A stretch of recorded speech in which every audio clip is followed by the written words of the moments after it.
The Excursion. Book 9th, Discourse of the Wanderer, and An Evening Visit to the Lake by William Wordsworth. To every form of being is assigned, thus calmly spake the venerable sage, an active principle.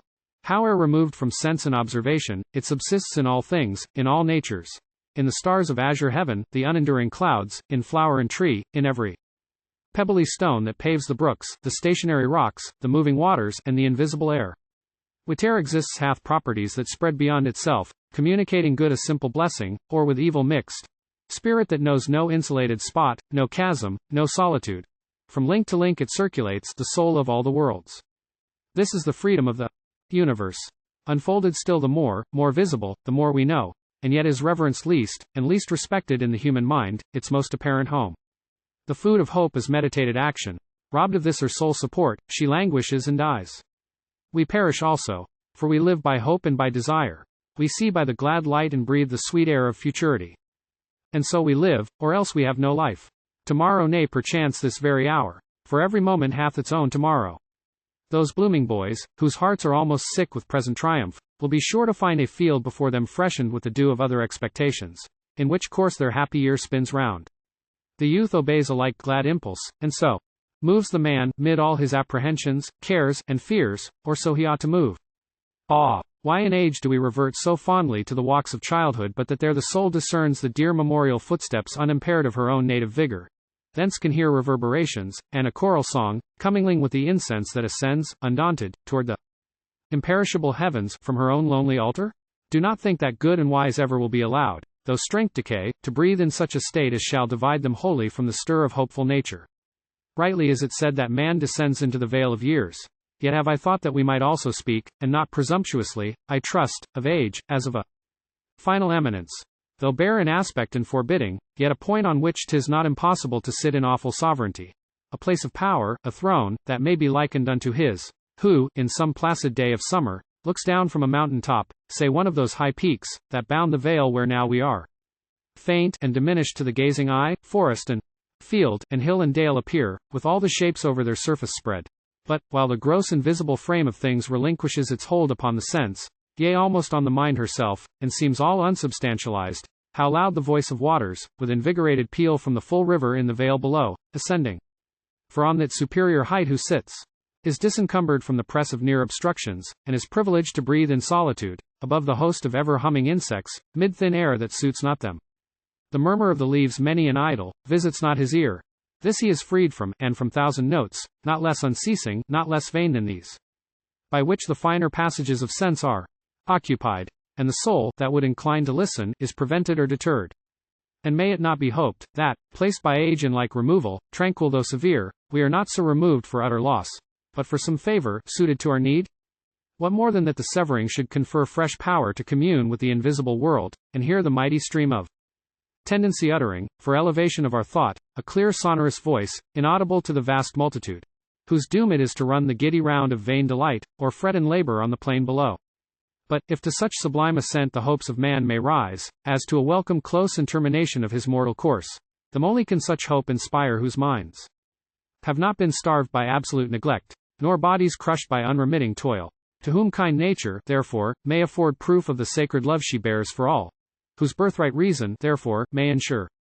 For me, consulting what I feel within in times when most existence with herself is satisfied, I cannot but believe, that, far as kindly nature hath free scope and reason's sway predominates, even so far, country, society, and time itself, that saps the individual's bodily frame, and lays the generations low in dust, do, by the Almighty Ruler's grace, partake of one maternal spirit, bringing forth and cherishing with ever-constant love, that tires not, nor betrays. Our life is turned out of her course, wherever man is made an offering, or a sacrifice, a tool or implement, a passive thing employed as a brute mean, without acknowledgement of common right or interest in the end, used or abused, as selfishness may prompt. Say, what can follow for a rational soul perverted thus, but weakness in all good, and strength in evil? Hence an after call for chastisement, and custody, and bonds. And oft times death, avenger of the past, and the sole guardian in whose hands we dare entrust the future. Not for these sad issues was man created, but to obey the law of life, and hope, and action. And 'tis known that when we stand upon our native soil, unalbowed by such objects as oppress our active powers, those powers themselves become strong to subvert our noxious qualities. They sweep distemper from the busy day, and make the chalice of the big round year run o'er with gladness. Whence the being moves in beauty through the world, and all who see bless him, rejoicing in his neighborhood.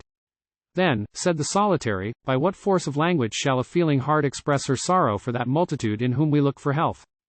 From seeds that have been sown in sickness, and for increase in a power that works but by extinction? On themselves they cannot lean, nor turn to their own hearts to know what they must do. Their wisdom is to look into the eyes of others, thence to be instructed what they must avoid. Or rather, let us say, how least observed, how with most quiet and most silent death. With the least taint and injury to the air the oppressor breathes, their human form divine, and their immortal soul, may waste away. The sage rejoined, I thank you, you have spared my voice the utterance of a keen regret, a wide compassion which with you I share. When, heretofore, I placed before your sight a little one, subjected to the arts of modern ingenuity, and made the senseless member of a vast machine, serving as doth a spindle or a wheel, think not, that, pitying him, I could forget the rustic boy, who walks the fields, untaught, the slave of ignorance, and oft of want, and miserable hunger. Much, too much, of this unhappy lot, in early youth we both have witnessed, lot which I myself shared, though in mild and merciful degree. Yet was the mind to hindrances exposed, through which I struggled, not without distress and sometimes injury, like a lamb enthralled, mid thorns and brambles, or a bird that breaks through a strong net, and mounts upon the wind, though with her plumes impaired. If they, whose souls should open while they range the richer fields of merry England, are obstructed less by indigence, their ignorance is not less, nor less to be deplored. For who can doubt that tens of thousands at this day exist such as the boy you painted, lineal heirs of those who once were vassals of her soil, following its fortunes like the beasts or trees which it sustained. But no one takes delight in this oppression, none are proud of it, it bears no sounding name, nor ever bore a standing grievance, an indigenous vice of every country under heaven. My thoughts were turned to evils that are new and chosen, a bondage lurking under shape of good, arts, in themselves beneficent and kind, but all too fondly followed and too far, to victims, which the merciful can see nor think that they are victims turned to wrongs, by women, who have children of their own, beheld without compassion, yea with praise.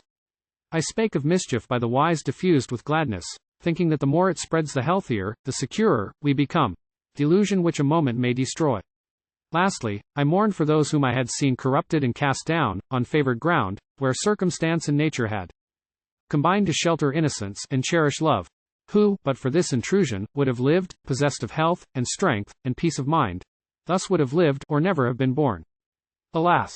What differs more than man from man?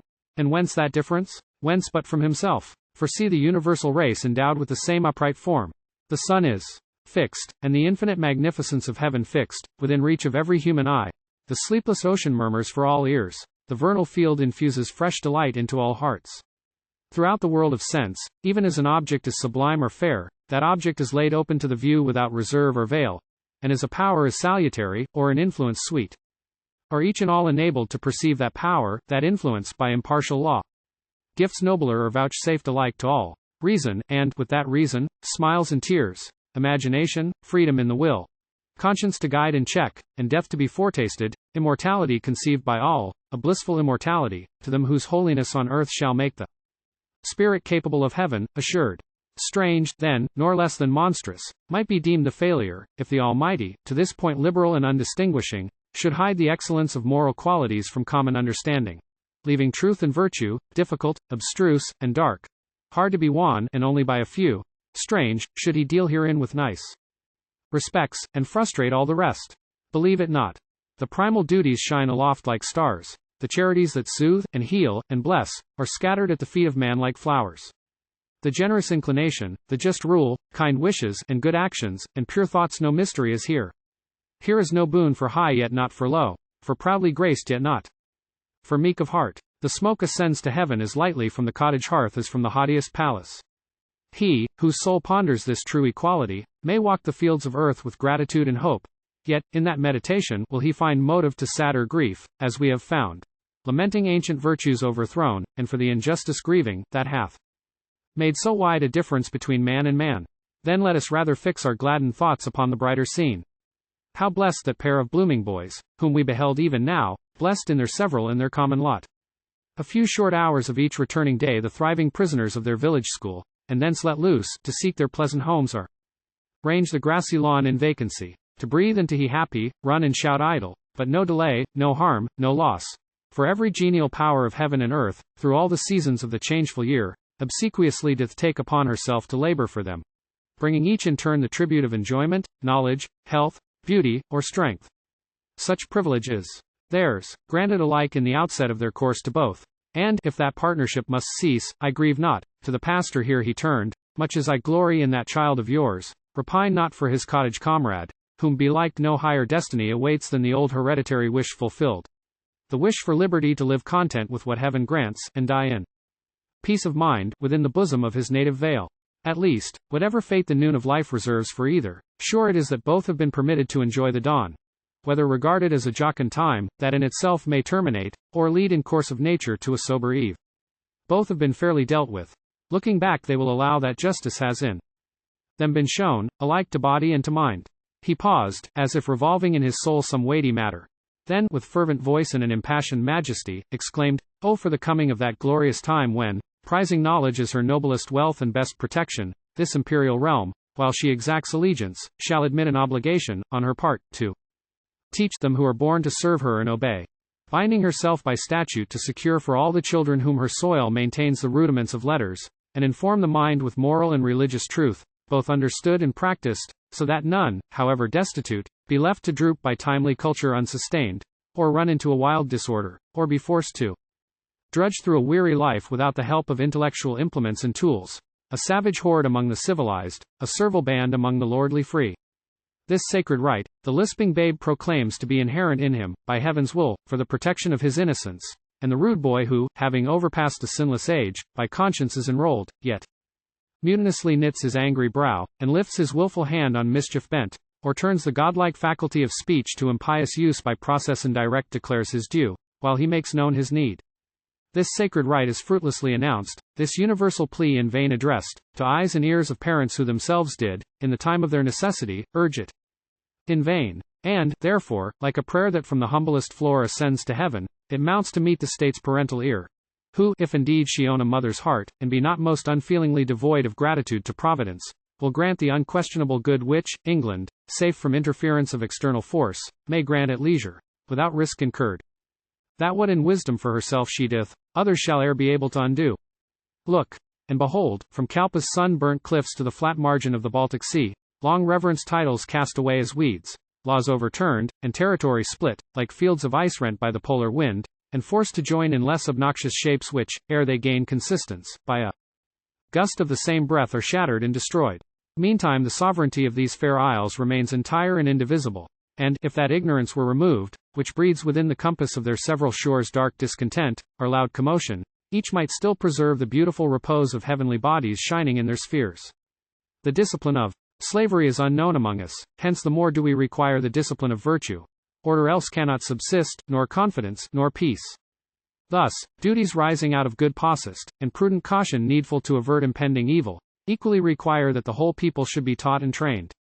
So shall licentiousness and black resolve be rooted out, and virtuous habits take their place, and genuine piety descend, like an inheritance, from age to age.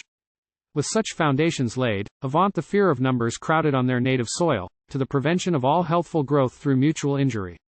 Rather in the law of increase and the mandate from above rejoice, and ye have special cause for joy.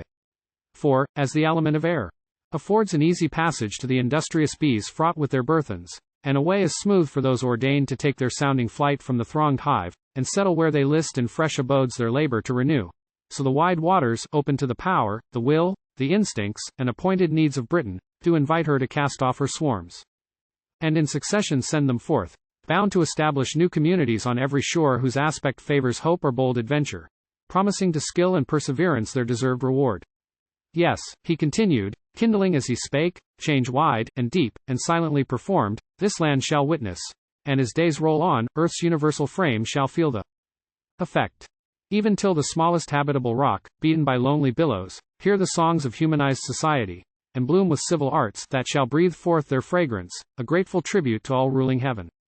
From culture, unexclusively bestowed on Albion's noble race and freedom born, expect these mighty issues, from the pains and faithful care of unambitious schools instructing simple childhood's ready ear, thence look for these magnificent results. Vast the circumference of hope, and ye are at its center, British lawgivers, sleep not there in shame. Shall wisdom's voice from out the bosom of these troubled times repeat the dictates of her calmer mind, and shall the venerable halls ye fill refuse to echo the sublime decree? Trust not to partial care a general good, transfer not to futurity a work of urgent need. Your country must complete her glorious destiny.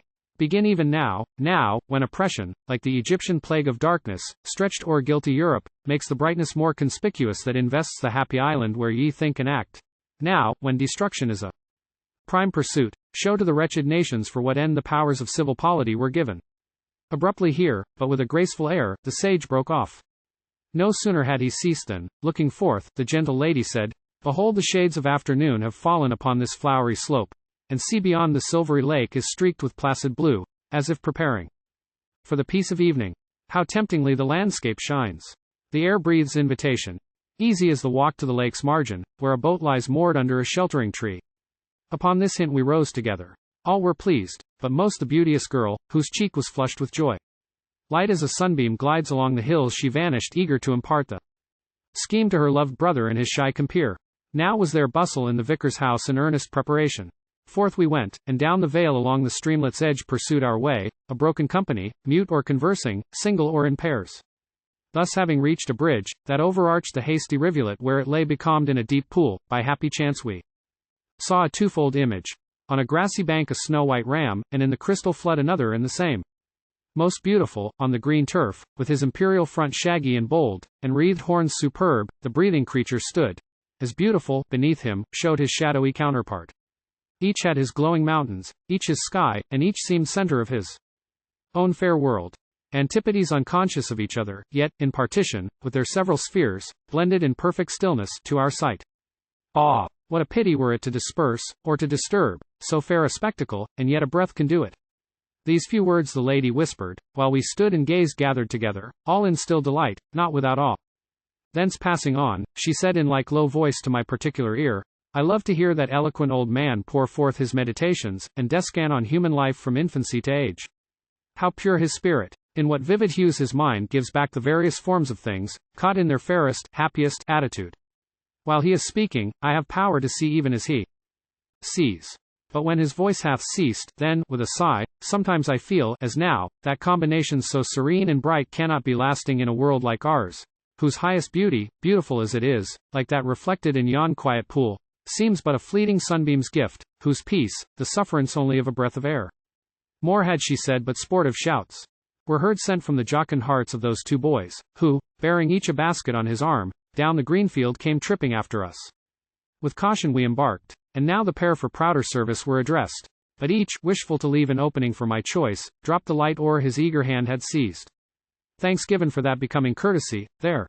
Place I took and for a grateful office pregnant with recollections of the time when, on thy bosom, spacious Windermere, a youth, I practiced this delightful art. Tossed on the waves alone, or, mid a crew of joyous comrades. Soon as the reedy marge was cleared, I dipped, with arms accordant, oars free from obstruction, and the boat advanced through crystal water, smoothly. As a hawk, that, disentangled from the shady boughs of some thick wood, her place of covert, cleaves with correspondent wings the abyss of air. Observe, the vicar said, yon rocky isle with birch trees fringed. My hand shall guide the helm, while thitherward we shape our course, or while we seek that other, on the western shore, where the bare columns of those lofty firs, supporting gracefully a massy dome of somber foliage, seem to imitate a Grecian temple rising from the deep. Turn where we may, said I, we cannot err in this delicious region. Cultured slopes, wild tracts of forest ground, and scattered groves, and mountains bare, or clothed with ancient woods, surrounded us, and, as we held our way along the level of the glassy flood, they ceased not to surround us. Change of place from kindred features diversely combined, producing change of beauty ever new. Ah! That such beauty, varying in the light of living nature, cannot be portrayed by words, nor by the pencil's silent skill, but is the property of him alone who hath beheld it, noted it with care, and in his mind recorded it with love. Suffice it, therefore, if the rural muse vouchsafe sweet influence, while her poet speaks of trivial occupations well devised, and unsought pleasures springing up by chance, as if some friendly genius had ordained that, as the day thus far had been enriched by acquisition of sincere delight, the same should be continued to its close. One spirit animating old and young, a gypsy fire we kindled on the shore of the fair isle with birch trees fringed, and there, merrily seated in a ring, partook a choice repast served by our young companions with rival earnestness and kindred glee. Launched from our hands the smooth stones skim the lake. With shouts we raise the echoes. Stiller sounds the lovely girl supplied a simple song, whose low tones reached not to the distant rocks to be repeated thence, but gently sank into our hearts, and charmed the peaceful flood. Rapaciously we gathered flowery spoils from land and water. Lilies of each hue golden and white, that float upon the waves, and court the wind. And leaves of that shy plant, her flowers were shed, the lily of the vale, that loves the ground. And from the sun withholds her pensive beauty, from the breeze her sweets. Such product, and such pastime, did the place and season yield. But, as we re-embarked, leaving, in quest of other scenes, the shore of that wild spot, the solitary said in a low voice, yet careless who might hear, the fire, that burned so brightly to our wish, where is it now? Deserted on the beach, dying, or dead? Nor shall the fanning breeze revive its ashes. What care we for this, whose ends are gained? Behold an emblem here of one day's pleasure, and all mortal joys. And, in this unpremeditated slight of that which is no longer needed, see the common course of human gratitude. This plaintive note disturbed not the repose of the still evening. Right across the lake our pinnace moves. Then, coasting creek and bay, glades we behold, and into thickets peep, where couch the spotted deer, or raised our eyes to shaggy steeps on which the careless goat browsed by the side of dashing waterfalls, and thus the bark, meandering with the shore, pursued her voyage, till a natural pier of jutting rock invited us to land. Alert to follow as the pastor led, we clomb a green hill's side, and, as we clomb, the valley, opening out her bosom, gave fair prospect, intercepted less and less, o'er the flat meadows and indented coast of the smooth lake, encompassed seen. Far off, and yet conspicuous, stood the old church tower, in majesty presiding over fields and habitations seemingly preserved from all intrusion of the restless world by rocks impassable and mountains huge. Soft heath this elevated spot supplied, and choice of moss-clad stones, whereon we couched or sat reclined, admiring quietly the general aspect of the scene, but each not seldom over anxious to make known his own discoveries, or to favorite points directing notice, merely from a wish to impart a joy, imperfect while unshared. That rapturous moment never shall I forget when these particular interests were effaced from every mind. Already had the sun, sinking with less than ordinary state, attained his western bound. But rays of light now suddenly diverging from the orb retired behind the mountain tops or veiled by the dense air shot upwards to the crown of the blue firmament aloft, and wide, and multitudes of little floating clouds, through their ethereal texture pierced ere we, who saw, of change were conscious had become vivid as fire. Clouds separately poised, innumerable multitude of forms scattered through half the circle of the sky, and giving back, and shedding each on each, with prodigal communion, the bright hues, which from the unapparent fount of glory they had imbibed, and ceased not to receive. That which the heavens displayed, the liquid deep repeated, but with unity sublime. While from the grassy mountain's open side we gazed, in silence hushed, with eyes intent on the refulgent spectacle, diffused through earth, sky, water, and all visible space, the priest in holy transport thus exclaimed, Eternal Spirit, Universal God, power inaccessible to human thought, save by degrees and steps which thou hast deigned to furnish, for this effluence of thyself, to the infirmity of mortal sense vouchsafed, this local transitory type of thy paternal splendors, and the pomp of those who fill thy courts in highest heaven, the radiant cherubim. Accept the thanks which we, thy humble creatures, here convened, presume to offer. We, who from the breast of the frail earth, permitted to behold the faint reflections only of thy face are yet exalted, and in soul adore. Such as they are who in thy presence stand unsullied, incorruptible, and drink imperishable majesty streamed forth from thy imperial throne, the elect of earth shall be divested at the appointed hour of all dishonor, cleansed from mortal stain. Accomplish, then, their number, and conclude time's weary course. Or if, by thy decree, the consummation that will come by stealth be yet far distant, let thy word prevail, oh! Let thy word prevail, to take away the sting of human nature. Spread the law, as it is written in thy holy book, throughout all lands. Let every nation hear the high behest, and every heart obey, both for the love of purity, and hope which it affords, to such as do thy will and persevere in good, that they shall rise, to have a nearer view of thee, in heaven. Father of good, this prayer in bounty grant, in mercy grant it, to thy wretched sons. Then, not till then, shall persecutions cease, and cruel wars expire. The way is marked, the guide appointed, and the ransom paid. Alas! The nations, who of yore received these tidings, and in Christian temples meet the sacred truth to knowledge, linger still, preferring bonds and darkness to a state of holy freedom, by redeeming love proffered to all, while yet on earth detained. So fare the many, and the thoughtful few, who in the anguish of their souls bewail this dire perverseness, cannot choose but ask, shall it endure? Shall enmity and strife, falsehood and guile, be left to sow their seed, and the kind never perish? Is the hope fallacious, or shall righteousness obtain a peaceable dominion, wide as earth, and ne'er to fail? Shall that blessed day arrive when they, whose choice or lot it is to dwell in crowded cities, without fear shall live studious of mutual benefit, and he, whom morn awakens, among dews and flowers of every clime, to till the lonely field, be happy in himself? The law of faith working through love, such conquest shall it gain, such triumph over sin and guilt achieve? Almighty Lord, thy further grace impart, and with that help the wonder shall be seen fulfilled, the hope accomplished, and thy praise be sung with transport and unceasing joy. Once, and with mild demeanor, as he spake, on us the venerable pastor turned his beaming eye that had been raised to heaven, once, while the name, Jehovah, was a sound within the circuit of this sea-girt isle unheard. The savage nations bowed the head to gods delighting in remorseless deeds, gods which themselves had fashioned, to promote ill purposes, and flatter foul desires. Then, in the bosom of yon mountain cove, to those inventions of corrupted man mysterious rites were solemnest, and there amid impending rocks and gloomy woods of those terrific idols some received such dismal service, that the loudest voice of the swollen cataracts, which now are heard soft murmuring, was too weak to overcome, though aided by wild winds, the groans and shrieks of human victims, offered up to appease or to propitiate. And, if living eyes had visionary faculties to see the thing that hath been as the thing that is, aghast we might behold this crystal mirror, bedimmed with smoke, in wreaths voluminous, flung from the body of devouring fires, to Tyrannus erected on the heights by priestly hands, for sacrifice performed exultingly, in view of open day and full assemblage of a barbarous host, or to Anates, female power, who gave, for so they fancied, glorious victory. A few rude monuments of mountain stone survive, all else is swept away. How bright the appearances of things! From such, how changed the existing worship, and with those compared, the worshippers how innocent and blessed! So wide the difference, a willing mind might almost think, at this affecting hour, that paradise, the lost abode of man, was raised again, and to a happy few, in its original beauty, here restored.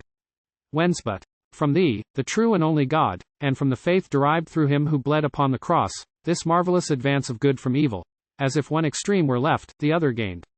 O ye, who come to kneel devoutly in yon reverend pile, called to such office by the peaceful sound of Sabbath bells, and ye, who sleep in earth, all cares forgotten, round its hallowed walls. For you, in presence of this little band gathered together on the green hillside, your pastor is emboldened to prefer vocal thanksgivings to the eternal King, whose love, whose counsel, whose commands, have made your very poorest rich in peace of thought and in good works, and him, who is endowed with scantiest knowledge, master of all truth which the salvation of his soul requires. Conscious of that abundant favor showered on you, the children of my humble care, and this dear land, our country, while on earth we sojourn, have I lifted up my soul, joy-giving voice to fervent gratitude. These barren rocks, your stern inheritance, these fertile fields that recompense your pains, the shadowy vale, the sunny mountain top, woods waving in the wind their lofty heads, or hushed, the roaring waters and the still they see the offering of my lifted hands, they hear my lips present their sacrifice, they know if I be silent, mourn or even, for, though in whispers speaking, the full heart will find a vent, and thought is praise to him, audible praise, to thee, omniscient mind, from whom all gifts descend. All blessings flow. This vesper service closed, without delay, from that exalted station to the plain descending, we pursued our homeward course, in mute composure, o'er the shadowy lake, under a faded sky. No trace remained of those celestial splendors. Gray the vault pure, cloudless, ether, and the star of eve was wanting, but inferior lights appeared faintly, too faint almost for sight, and some above the darkened hills stood boldly forth in twinkling luster, ere the boat attained her mooring place, where, to the sheltering tree, our youthful voyagers bound fast her prow, with prompt yet careful hands. This done, we paced the dewy fields, but ere the vicar's door was reached, the solitary checked his steps, then, intermingling thanks, on each bestowed a farewell salutation, and, the like receiving, took the slender path that leads to the one cottage in the lonely dell, but turned not without welcome promise made that he would share the pleasures and pursuits of yet another summer's day, not loath to wander with us through the fertile vales, and o'er the mountain wastes. Another sun, said he, shall shine upon us, ere we part. Another sun, and peradventure more, if time, with free consent, be yours to give, and season favors. To enfeebled power, from this communion with uninjured minds, what renovation had been brought, and what degree of healing to a wounded spirit, dejected, and habitually disposed to seek, in degradation of the kind, excuse and solace for her own defects, how far those erring notions were reformed, and whether aught, of tendency as good and pure, from further intercourse ensued. This if delightful hopes, as heretofore, inspire the serious song, and gentle hearts cherish, and lofty minds approve the past my future labors may not leave untold.